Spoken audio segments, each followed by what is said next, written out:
Hey there, spooky cats. We have a special treat for you this evening. My name is Diana, and I will be reading for you a creepypasta entitled Dire Death. Let's get started. I went to a scary yard sale one day.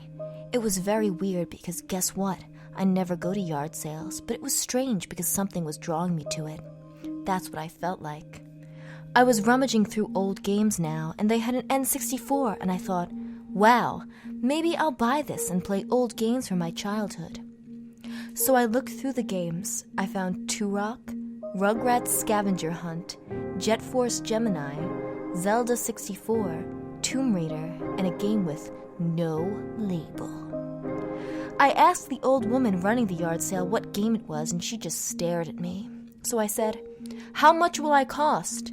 And she looked at me with the most terror I've ever seen and said, "You can just have it." So I thanked her and left. I got a strange feeling of fear, but I ignored it. When I got home, I excitedly hooked up the N64 to my TV next to my Atari 7200, SNES, Magnavox, NES, the Sega, Xbox, Dreamcast, PS Vita, and Sony PS, and tried to decide which game I should try first. I decided to try the unlabeled one first, so I would at least know what I ended up getting. I turned it over in my hands, inspecting it. That's when I noticed something I hadn't before. There was a small word written on the back of the cartridge. It said, RQM. So I sniffed it. It must have been written in spellable marker because it smelled like licorice. I laughed to myself. What a funny old woman. So I popped in the game and turned on the N64. It seemed to be the Mario 64. At first, it seemed like a normal version of the game. The only thing different about it was Mario's head on the start menu seemed to be mouthing words to me, words that I couldn't make out. Then, when he was supposed to say, "Let's go," he instead spoke slower and seemed to say, "Let me go," instead. But I shrugged it off, thinking it must have been an old glitch. I continued on playing the game as normal, but when I got to Dire Docks, things really started to go awry. There was no music playing at all, and all of the normal sound effects became drawn out and low sounding. When I got up to Unagi the eel, he looked completely different. He was much bigger, and he was so dark he was almost black. His mouth stretched much farther down his body, and his teeth looked 2 feet long. His eyes were sewn shut with stab wounds. He swam faster than ever towards Mario and bit him in half. The blood flowed down the screen until the whole screen was red and fearful. I wasn't scared at this point, though, because I figured it was a cruel joke by the last person that played.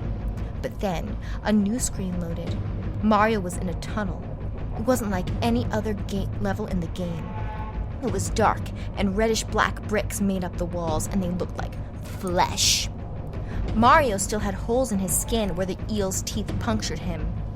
I walked on for 10 minutes when I saw a light at the end of the tunnel, and when I emerged, I saw Peach's body face down on the ground with blood. I walked over to her and hit B, and Mario turned her over, and she had a sniffet mask on her face. I became very scared, and then it was hyper-realistic, and the N64 because couldn't have been capable of that. Then all the other characters came out and surrounded Mario and also had sniffet masks instead of faces.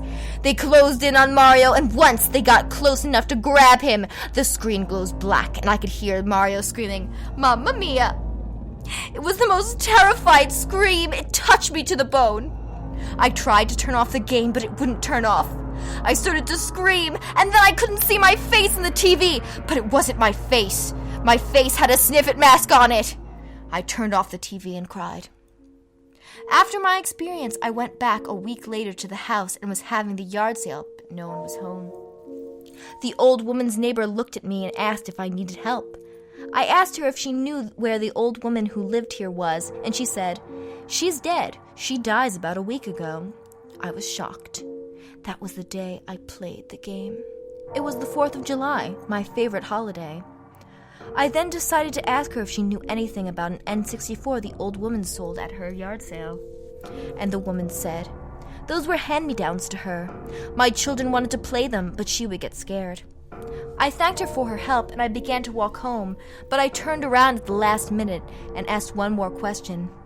How did she die? And the woman replied, there was a gas leak, carbon monoxide. It was strange though, because there were mask imprints all across the wall. I shivered on the way home and wondered to myself, what made her sell those games that day if she didn't want anyone to play, and why did she sell it to me? After that, I threw the game cartridge away, but I'll never get those images I saw of my beloved Marios with strange faces. The end.